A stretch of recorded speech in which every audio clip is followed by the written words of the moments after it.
He was our man in Washington. Well, that was until Donald Trump said, well, he really couldn't work with him because this was after we saw some secret diplomatic cables from Kim Darroch, now Lord Darroch, to the British government, dating back from 2017 to 29, leaked to all about what was going on in the Trump administration, saying what he really thought.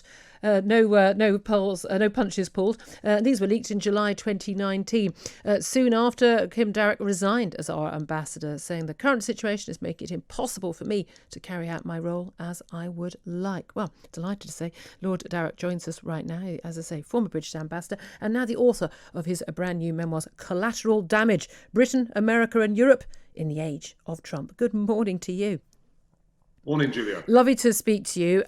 This was really a very, very big issue at the time when your resignation was put forward after these secret diplomatic cables were revealed. Of course, it wasn't the first time this had happened. It happened back in November 2016 when a memo you'd sent to the former Prime Minister Theresa May was leaked, in which you talked about the then President-elect of the United States, Donald Trump, and how he could be influenced by the British government. But the key thing is that you'd said about Donald Trump was you were fairly critical of him and talking about what sort of presidency he would have. He didn't like it.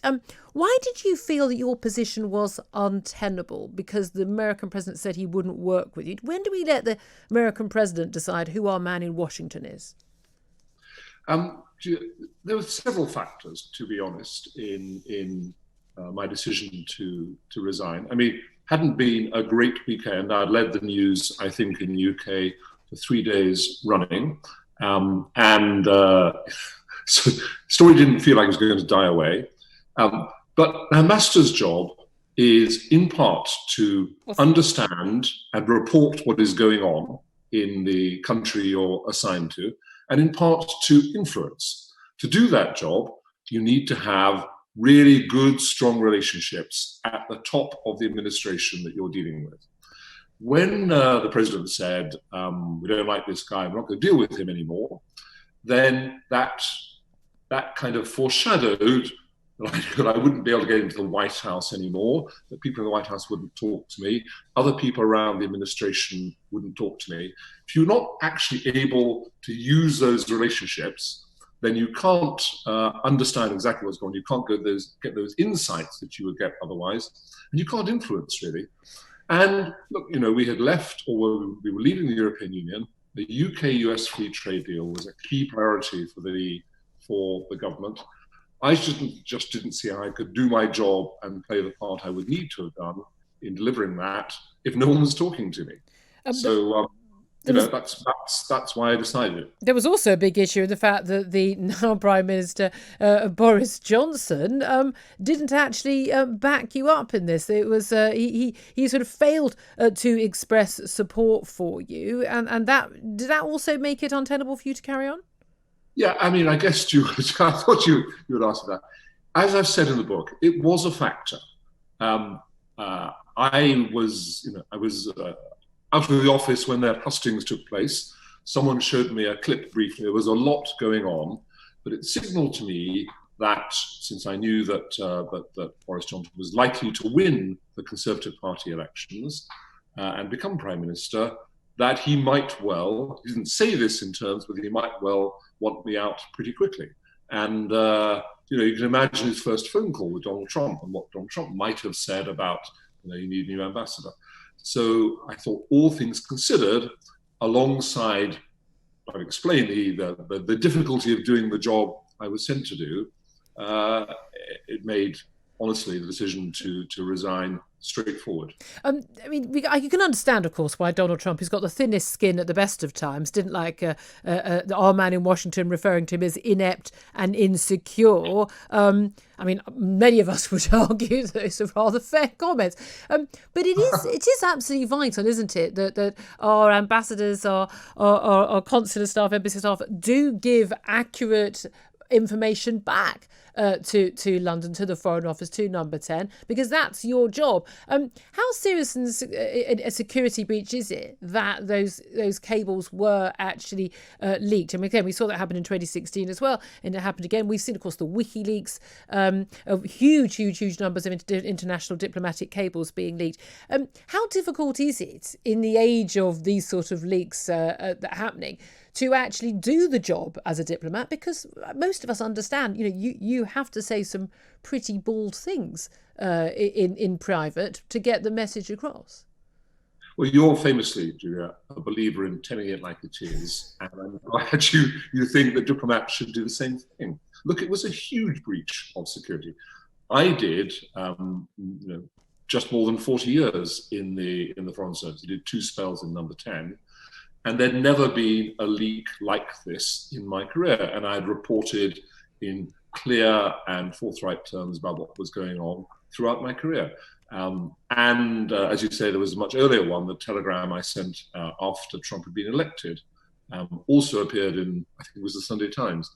So I don't know, we live in new times. And if you were to start changing the way you report, writing in some sort of code, pulling your punches because you were worried that your colleagues back in London were going to give your reports to the media. And by the way, I don't blame the media for printing them. I mean, that's their job.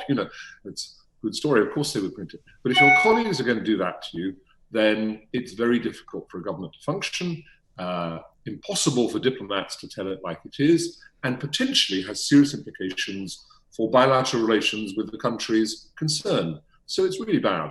Okay, well, let's go back to what Donald Trump said, though, back in 2009. He said that you were not liked or well thought of within the United States.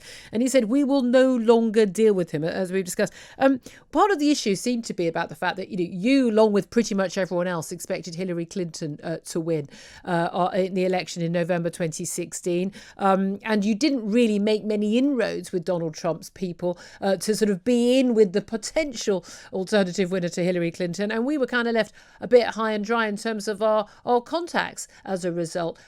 Do you think that we should risk making the same mistake again this time round? This November, polls saying Joe Biden for the Democrats well ahead. I have to say, I couldn't call it more than 50-50 right now. Do you think that we should be working on the basis that Donald Trump may well be here for another 4 years? I agree with the last bit of what you said, but not the first. Not the first. I'll tell you why. I reported in February 2016 that Trump, way before the American commentary was saying this, that Trump was going to win the Republican nomination. And I said that given Hillary Clinton's flaws as a candidate and her unpopularity, Trump could conceivably win, the general election, could become president. The cable I sent on the night before the election said all the opinion polls have said for months that Hillary Clinton is ahead, but it's a narrow lead, and there is still a path for Trump to come through. Now, that was sitting on the fence, but I didn't call it emphatically for Clinton.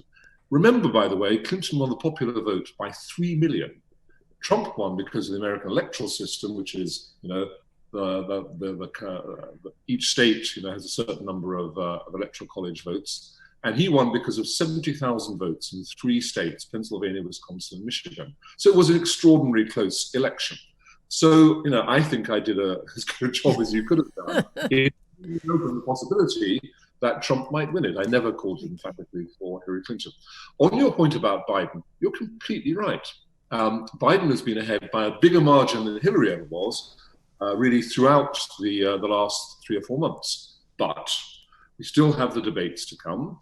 The election or the polls could easily tighten up. It again comes down to the vagaries of the Electoral College. There could be a coronavirus vaccine. There could be some, other unexpected development. Stuff can happen. So I really wouldn't. If you held a gun to my head and said, "You've got to bet now," I would probably give it to Biden. But I wouldn't spend my own money on betting for it. And I think it's quite conceivable that Trump will win a second term. That's very interesting. There's an extraordinarily enthusiastic base out there, which is around 40% of the American people. So, that's quite a good that's quite a good starting It's going to point. be very interesting to watch. Let's bring things back here if we can. I want to talk about the civil service. Now, look, you were very much seen as someone who was a Remainer. You'd been, of course, you'd been a chief press officer at the Foreign Office, which is where I originally met you when I was political editor. You were UK's permanent representative to the EU and then UK National Security Advisor before your job in Washington. You're very much a stalwart of the British civil service. We've seen a whole spate of senior civil servants gone, cabinet secretary, half a dozen others. Latest we've just seen is Sir Jonathan Jones, QC, who's a top legal advisor over this issue, over the very limited and specific way in which international law is going to be breached with the bill that's going to be published today, breaching aspects of the withdrawal agreement in relation to the Northern Ireland protocols.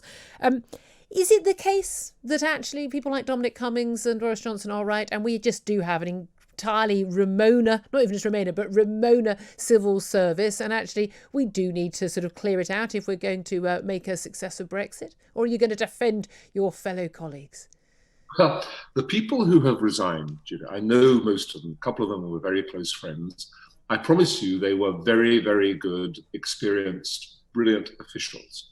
So first question you're going to find answered in the next few months is whether the people who take over from the next generation are dramatically better, and delivery and gets much better, and the government's policy decisions get much better, and things look different.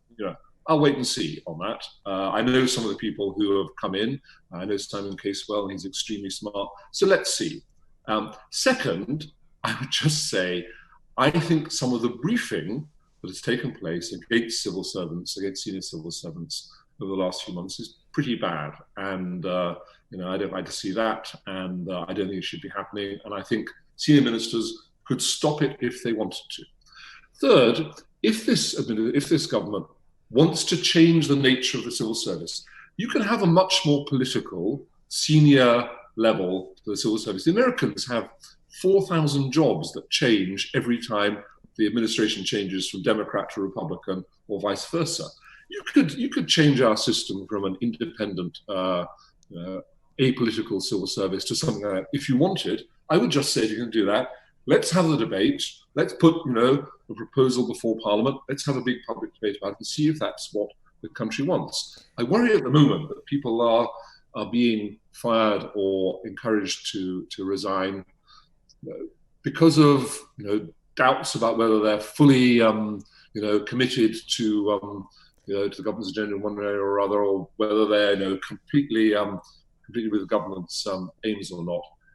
And I just think, honestly, you may be right that a lot of senior civil servants would have preferred Remain to leave, but that argument's done. It's over now. Well, I don't know. We'd like to think it would be. Maybe we could have a referendum on politicising the civil service. Who knows? It's been an absolute pleasure speaking to you.